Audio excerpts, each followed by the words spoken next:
Well, good evening, everyone. This is Kelly here at K2 Garden Adventure. Welcome to the channel if this is your first time, and welcome back if it's not.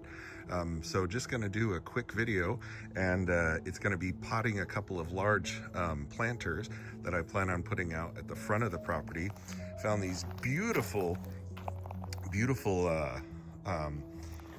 annuals from Proven Winners, although annuals here tend to be perennials here in Zone 9B.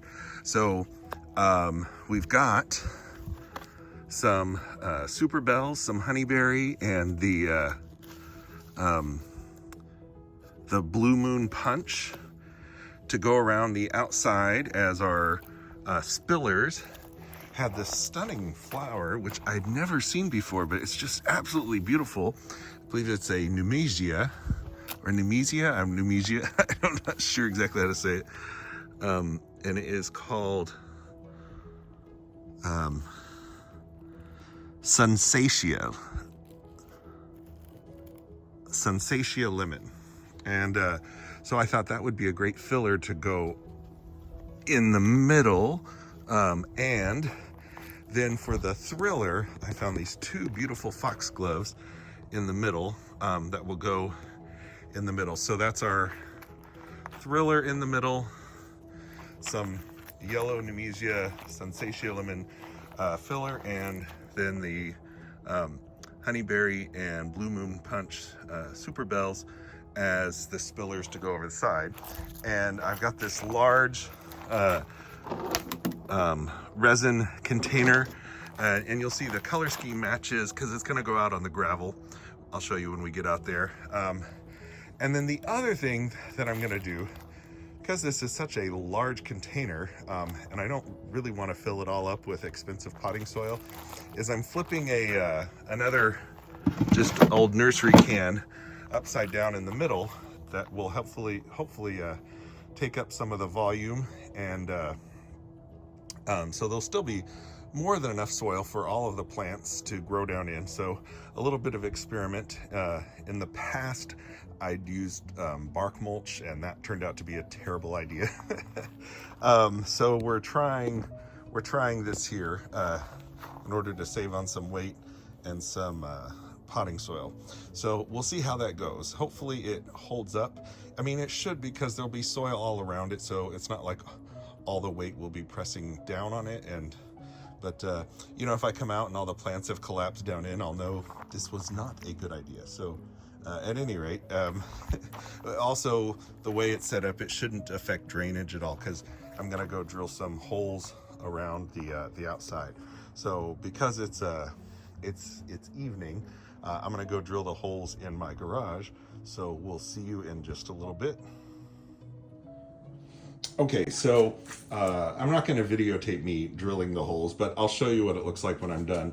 I'm going to put about 8 holes around the outer edge, because that's the lowest part, and maybe one in the middle as well. But at any rate, I'm going to start drilling now.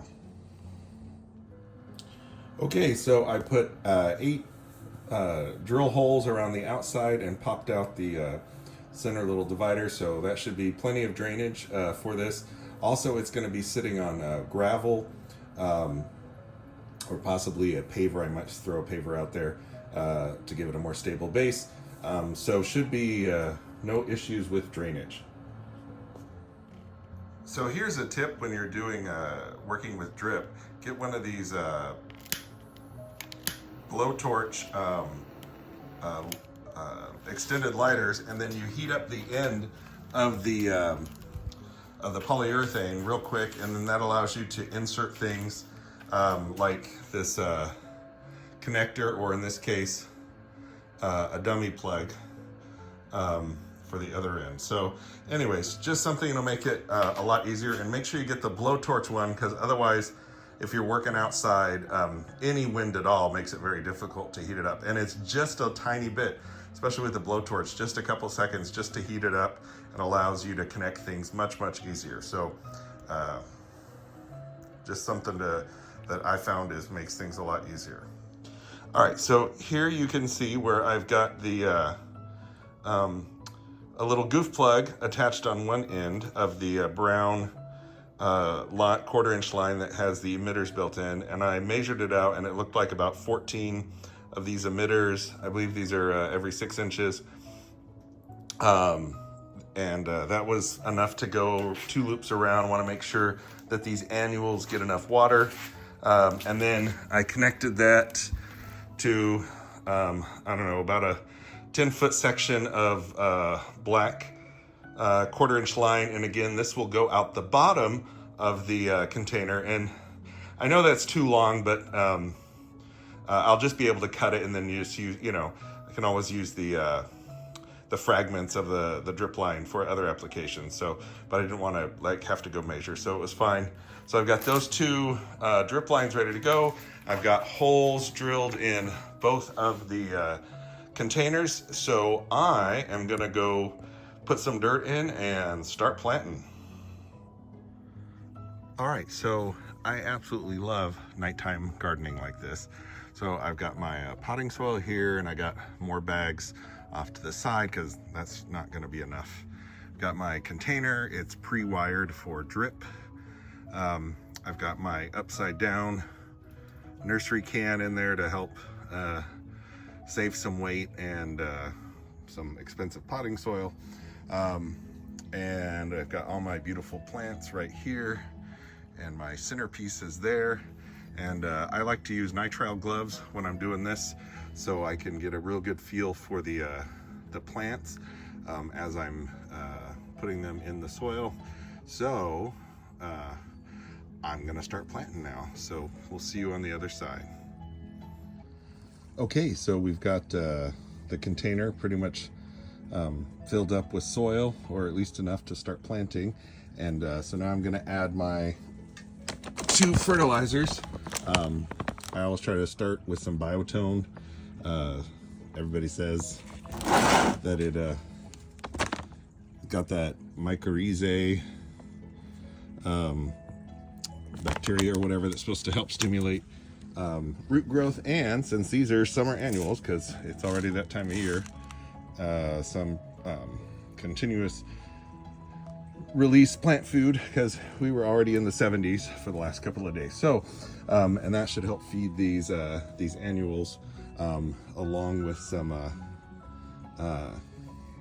liquid fertilizer when I get a chance. So let's start planting.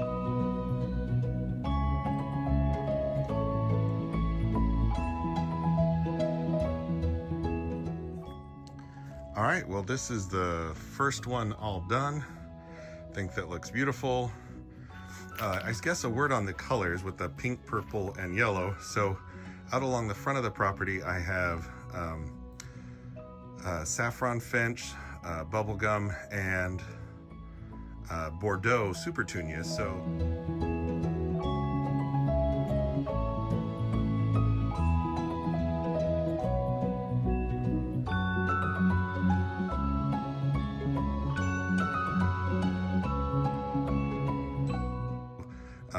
very Easter color. So this these containers, which are going out at the front of the property, I think will really tie in with those beautiful sort of pastel Easter colors. And yeah, and especially with the white container, it really sets them off, I think. So at any rate, I'm gonna go move this on out there and get the second one done. And I'm waiting to water until after they get in place, because they're gonna get real heavy once I do that. So we'll see you in a little bit.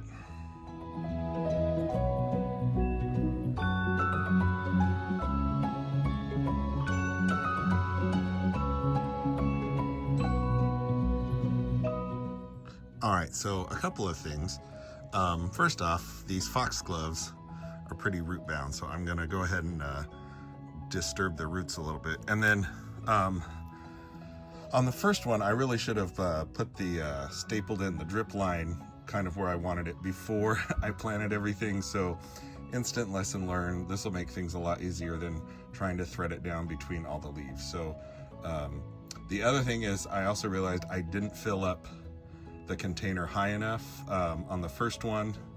So then that meant I had to try to like backfill more potting soil in around the flowers. So filled it up higher this time. So hopefully that won't be the same issue. So, you know, gardening is a learning process, and I'm always learning something new. So anyways, gonna go ahead and get the second one finished. See you in a little bit. Okay, and we are done. Here's the second container, looking beautiful. And here are the tags that came along with it. So we have the Superbells Blue Moon Punch, the Superbells Honeyberry, the Sensatia Lemon Nemesia, and the foxglove is called Pink Panther, which is cool because it's got spots and it's pink, so that makes sense. So again, I think a beautiful combination, and if it looks this beautiful now, I can't wait, you know, in a couple of weeks when everything really takes off, how awesome this is gonna look. So I'm gonna get these tags in there and go move it out to its spot out at the on the other side of the driveway. Oh, and then just because you know, I'm pretty OCD, I made sure I went opposite on this one so that the planters actually mirror each other as they come in. So while the other planter was yellow, purple, pink clockwise, this one is yellow, pink, purple clockwise. So as you come in, they will be mirrors of each other. So anyways, but that's just me, but I know I'm not the only one out there that thinks of things like that. So anyways, I'm gonna go ahead and get these tags in there and get it moved out, and maybe we'll get a shot of what they look like. If not tonight, probably in the morning. All right, so we'll see in a little bit. All right, so here you can see where the planters ended up on the entryway to the driveway. And there is one looking beautiful. And over here, we've got another one looking beautiful. So that is done. Now I just got to get some water in these, and then tomorrow in the daylight I'll connect them to the drip. So they'll be you know, pretty much self-sustaining. Again, I put the biotone starter in there, and there's some of the proven winners time release, so that should keep them pretty happy. Plus I used the Vigoro potting soil, which has like 6 months of fertilizer in there anyway. So those that should be enough to get those through the season. If I see they're starting to slow down a little bit, I'll add some liquid fertilizer as well, because annuals are really hungry. So I'll probably hit those every couple of weeks at the same time when I hit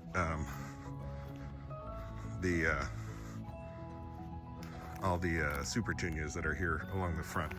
So you can kind of see there's some of them are still blooming. We got some bubblegum and some saffron finch and some Bordeaux. So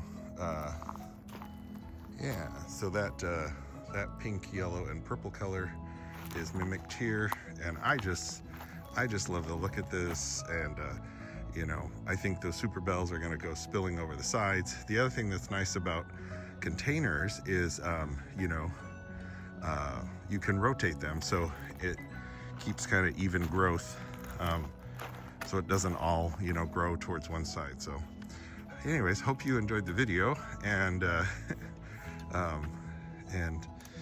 the late night gardening, which is you know, one of the things we can do here. It's actually really pleasant outside. I mean, I'm wearing shorts and and flip-flops at after 10 o'clock at night here. So have a wonderful evening, and remember to like the video.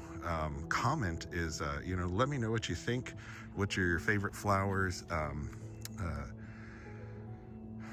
You know, what kind of containers have you made in the past?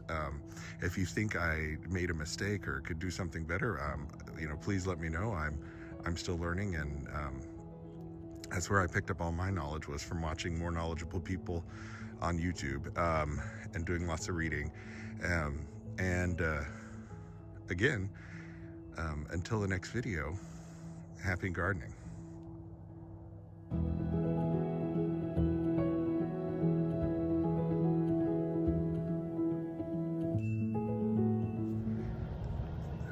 Bonus footage. Here's what the planters look like the next morning. Again, as you're coming up to the driveway, you see the runway from the 11 coral sedum, and oh my goodness, isn't that beautiful? Wow. And matching one on the other side.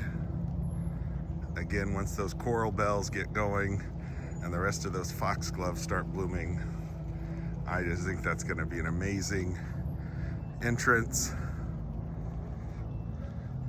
And then, like I said, you can kind of see we have the saffron finch, bubblegum, and Bordeaux, so that purple, pink, and yellow color scheme going on here, and even the white geraniums that match the white planter, but it's different flowers, so I think that's cool. And like I said, I knew I'd eventually want to do something with just that blank spot, but absolutely love those planters. They were only like 40 bucks after my military discount at Home Depot. They're by Vigoro, and they give you large size. And I don't have a I don't have a tractor like, you know, other bigger channels to move giant concrete pots around, which, you know, are cool. But so the budget options in resin, I think, look amazing and are more practical for solo gardeners like myself. And all right, well, I'll stop talking because this video was supposed to be done.